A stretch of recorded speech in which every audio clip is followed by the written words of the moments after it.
পৃথিবীর সবচেয়ে ভয়ঙ্কর অগ্নিগিরি বিস্ফোরণের পর কি ঘটে ভাবুন তো। আপনি সকালে ঘুম থেকে উঠলেন, চারপাশে সবকিছু স্বাভাবিক, কিন্তু হঠাৎ মাটি কাঁপতে শুরু করলো। দূরে পাহাড় চূড়ে থেকে কালো ধোঁয়া আকাশ ঢেকে ফেললো। কয়েক সেকেন্ডের মধ্যেই বিস্ফোরণের প্রচণ্ড শব্দ পুরো এলাকা কেঁপে উঠল। আগুন, ছাই আর গলিত লাভা নদীর মতো বয়ে চলছে। হাজার হাজার মানুষ জীবন বাঁচতে ছুটছে। এটাই হলো একটি শক্তিশালী অগ্নিগিরির বাস্তব চিত্র। কিন্তু প্রশ্ন হলো, একটি অগ্নিগিরি আসলে কি, কেন এটি বিস্ফোরিত হয়, আর পৃথিবীর ইতিহাসে কোন কোন অগ্নিগিরির সবচেয়ে ভয়ঙ্কর ধ্বংসযজ্ঞ চলিয়েছে। আজকের ভিডিওতে আমরা জানবো অগ্নিগিরির জন্ম থেকে শুরু করে পৃথিবীর সবচেয়ে ভয়ঙ্কর অগ্নিপথের গল্প, বিজ্ঞান রহস্য এবং এমন কিছু তথ্য যা শুনে আপনি হয়তো অবাক হয়ে যেতে পারেন। অগ্নিগিরি কি? পৃথিবীর গভীরে রয়েছে অত্যন্ত উত্তপ্ত গলিত শিলা, যাকে বলা হয় ম্যাগমা। পৃথিবীর ভেতরে প্রচণ্ড চাপ তৈরি হলেও এই ম্যাগমার উপর থেকে উঠতে থাকে। যখন সেই চাপ সহ্য করা সম্ভব হয় না, তখন পৃথিবীর ভূতর্ক ফেটে যায়। সেই ফাটল দিয়ে বেরিয়ে আসে গলিত লাভা, বিষাক্ত গ্যাস, পাথরের টুকরো এবং প্রচুর ছাই। এই ঘটনাকেই বলা হয় অগ্নিগিরি বা অগ্নিপথ। মজার বিষয় হলো, পৃথিবীতে বর্তমান প্রায় 1500টিরও বেশি সক্রিয় অগ্নিগিরি রয়েছে। এর মধ্যে অনেকগুলো এখনও যে কোনো সময় বিস্ফোরিত হতে পারে। অগ্নিগিরি শুধু ধ্বংস করে না, লক্ষ লক্ষ বছর ধরে লাভা ঠান্ডা হয়ে নতুন পাহাড়, নতুন দ্বীপ, এমনকি নতুন ভূমিও তৈরি করেছে।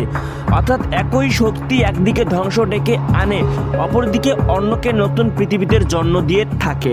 তবে সব অগ্নিগিরি একরকম নয়। কিছু অগ্নিগিরি শত শত বছর শান্ত থাকে, আবার কিছু এতটাই সক্রিয় যে প্রায় ছোট বড় বিস্ফোরিত ঘটায়। পৃথিবীর ভেতরে কিভাবে ম্যাগমা তৈরি হয়? পৃথিবীর বাইরে থেকে শক্ত মনে হলেও এর ভেতরে অংশ অত্যন্ত উত্তপ্ত। বিজ্ঞানীদের মতে পৃথিবীর কেন্দ্রের তাপমাত্রা প্রায় 5000 থেকে 6000 ডিগ্রি সেলসিয়াস, যা সূর্যের পৃষ্ঠের তাপমাত্রার কাছাকাছি। এই প্রচণ্ড তাপমাত্রার কারণে পৃথিবীর মন্ডলের কিছু অংশ গলে ম্যাগমা তৈরি হয়।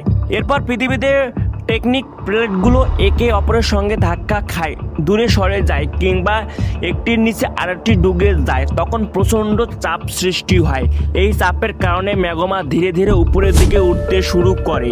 যখন চাপ আর ধরে রাখা যায় না, তখনই ঘটে বিস্ফোরণ। আর সেই বিস্ফোরণের সৃষ্টি হয় অগ্নিগিরি বা অগ্নিপথ।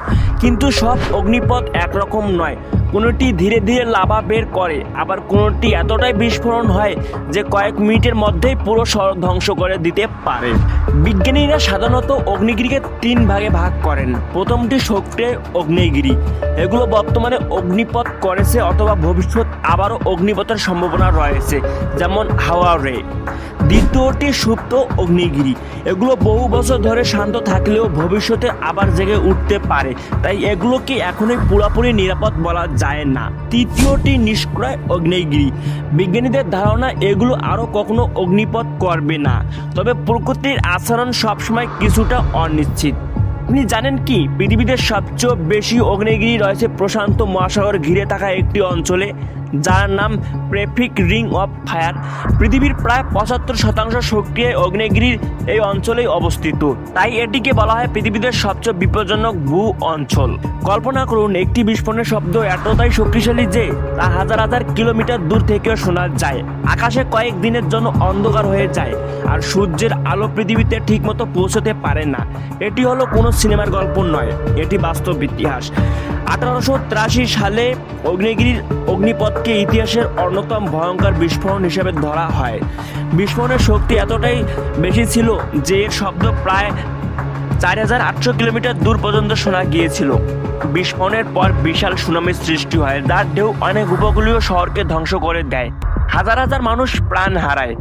কিন্তু এখানেই শেষ নয়।